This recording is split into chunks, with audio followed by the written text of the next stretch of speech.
Saya Hodijah Makarim. Assalamualaikum warahmatullahi wabarakatuh. Saya Hodijah Makarim. Topik kita kali ini adalah faktor-faktor yang mempengaruhi proses dan hasil belajar. Teman-teman sekalian, bagi teman-teman dari program studi pendidikan ataupun psikologi yang berminat akan meneliti tentang psikologi pendidikan atau psikologi belajar, ini bisa dijadikan bahan untuk pertimbangan menentukan masalah penelitian dan membuat judul penelitian. Nah, faktor-faktor yang mempengaruhi proses dan hasil belajar itu adalah ada faktor internal, ada faktor eksternal. Nah, di dalam setiap individu itu ada faktor yang dibawa sejak lahir, ya, apakah diakibatkan atau disebabkan oleh pengaruh keturunan dari kedua orang tuanya atau potensi yang dibawa sejak lahir. Itulah yang disebut di dalam faktor internal. Sedangkan faktor eksternal adalah sesuatu yang terlihat dari luar individu sendiri. Nah, kita lihat di dalam proses belajar kan ada hasil belajar ya, hasil belajar selama waktu tertentu, misalnya kalau SD 6 tahun rata-rata ya, SMP 3 tahun, SMA 3 tahun. Nah, hasil belajarnya itu aspek apa saja yang mau kita lihat, yang mau kita ukur, yaitu aspek kognitif, aspek afektif maupun aspek psikomotor. Nah, 3 aspek inilah yang nanti ada di dalam proses belajar.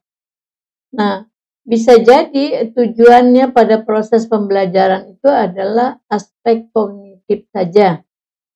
Tapi kalau pembelajaran itu menyentuh aspek psikomotor, itu tidak bisa tiba-tiba aspek psikomotor saja yang diajarkan. Pasti kan ada pengetahuannya dulu.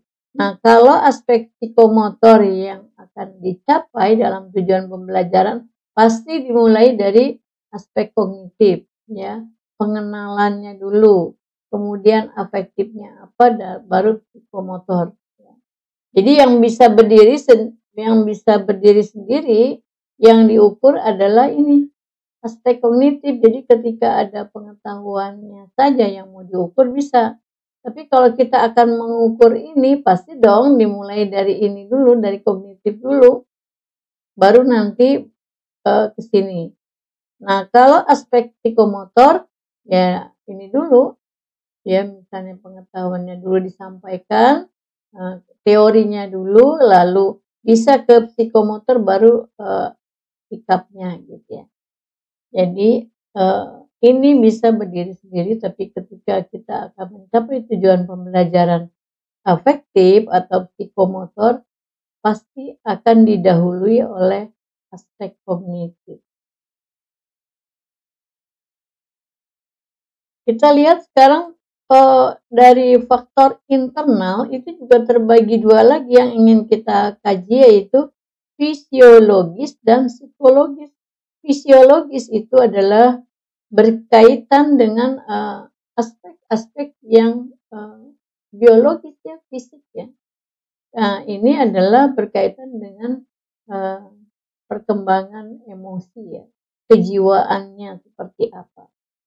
Jadi dari dari setiap individu yang masuk dalam konteks pembicaraan internal ya, faktor internal, kita akan lihat juga faktor fisiologis ya, keadaan fisiknya, apakah dia termasuk yang anak-anak yang mempunyai panca indera yang sehat, tidak ada gangguan pendengaran, tidak ada gangguan penglihatan, kemampuan yang lain-lainnya juga tidak masalah, itu masuk di dalam fisiologis.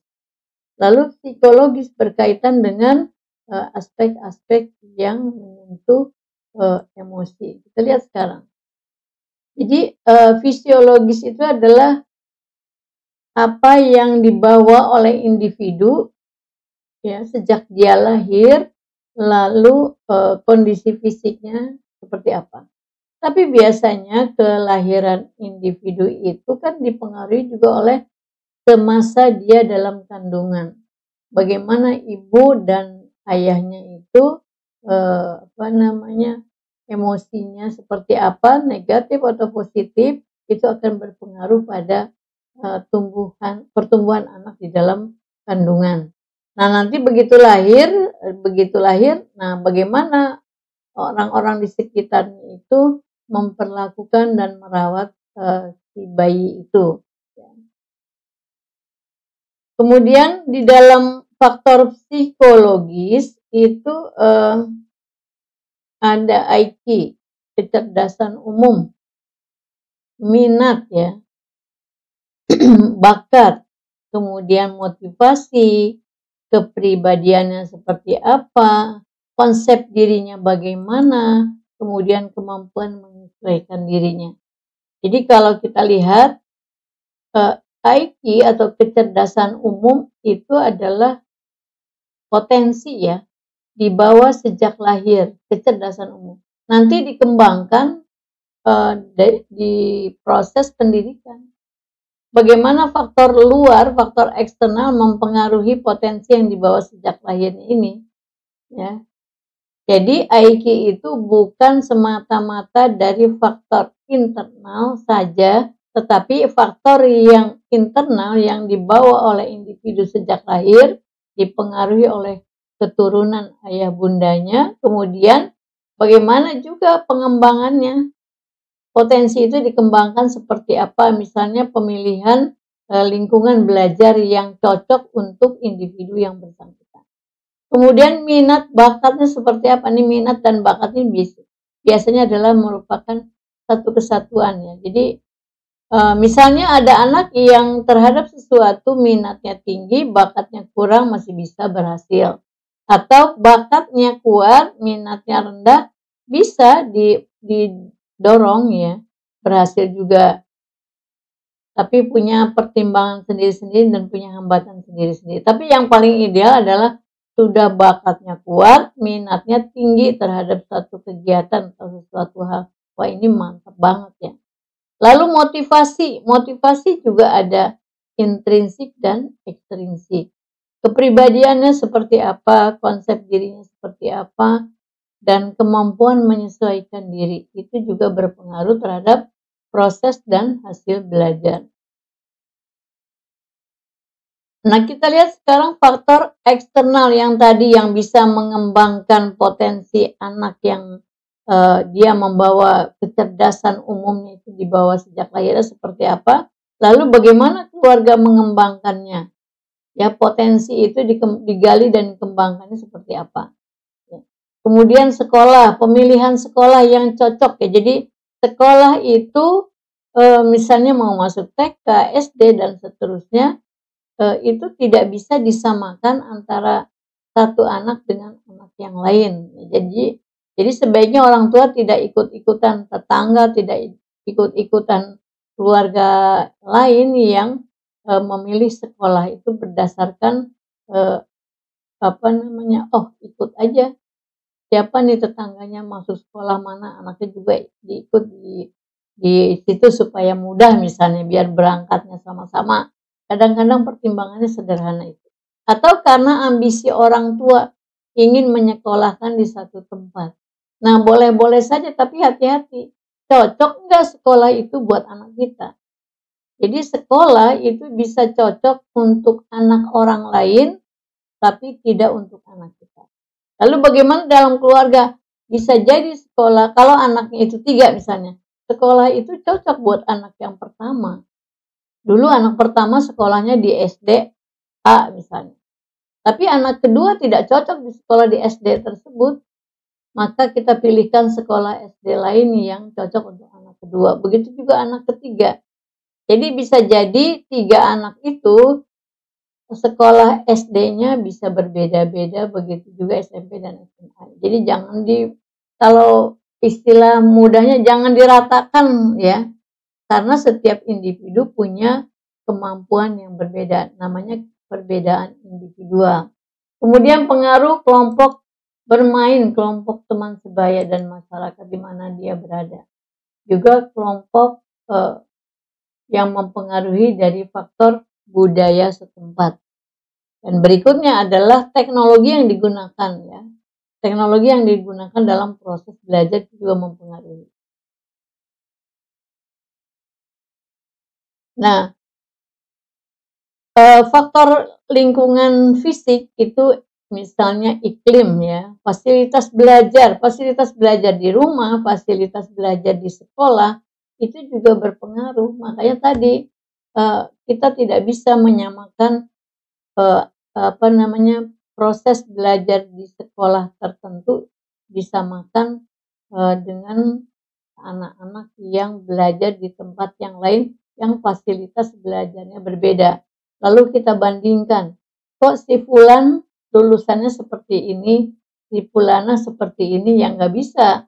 Dia sekolah di mana dengan fasilitas belajar seperti apa, ya. Nah, yang lainnya belajar di mana, ya, fasilitas belajar seperti apa, sistem pembelajarannya seperti apa. Jadi lingkungan sekolah itu juga berpengaruh ya, dalam arti ini fisiknya kita lihat ya, iklimnya, fasilitas belajarnya. Nah, kemudian faktor spiritual keagamaan ya. Jadi bagaimana pengembangan keagamaan baik pengalaman beragama maupun kesadaran beragamanya. Nah, baik teman-teman sekalian yang harus bisa kita jadikan pertimbangan untuk mencari permasalahan penelitian dalam psikologi belajar itu adalah juga prinsip-prinsip belajar yang ini.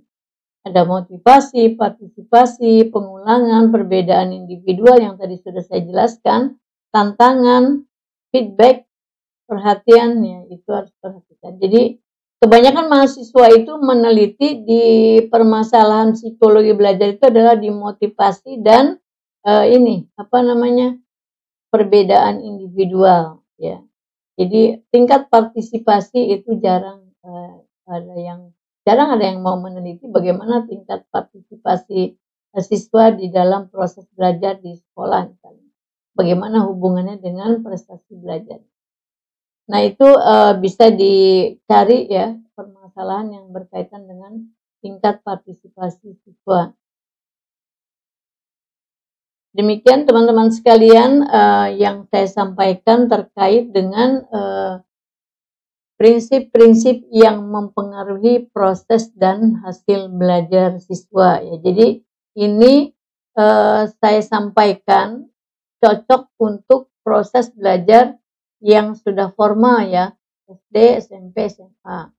Kalau taman kanak-kanak ataupun PAUD ya, kindergarten, RA itu masih dalam kawasan belum kita sebut sebagai sekolah ya. Jadi dia lebih banyak kegiatan-kegiatan informalnya. Nanti persoalan pembahasannya akan berbeda dengan yang saya sampaikan tadi.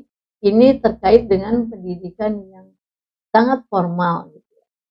Meskipun misalnya kalau kita lihat di dalam proses pembelajaran di taman kanak-kanak itu sudah ada aturan-aturan yang seperti formal gitu, ada waktunya yang tertentu, seragam, jam belajarnya sama, itu kan ciri-ciri pendidikan formal. Tetapi sesungguhnya taman kanak-kanak dan PAUD itu masih belum disebut sekolah, belum formal, jadi masih disebut prasekolah. Jadi persoalannya lain lagi. Jadi kalau teman-teman mau meneliti tentang pendidikan anak usia dini, problematikanya berbeda lagi. Demikian mudah-mudahan ini bermanfaat terutama bagi teman-teman yang masih mencari inspirasi judul skripsi dari program studi ilmu pendidikan, psikologi pendidikan maupun psikologi anak. Terima kasih, mudah-mudahan kita ketemu lagi di lain kesempatan. Assalamualaikum warahmatullahi wabarakatuh.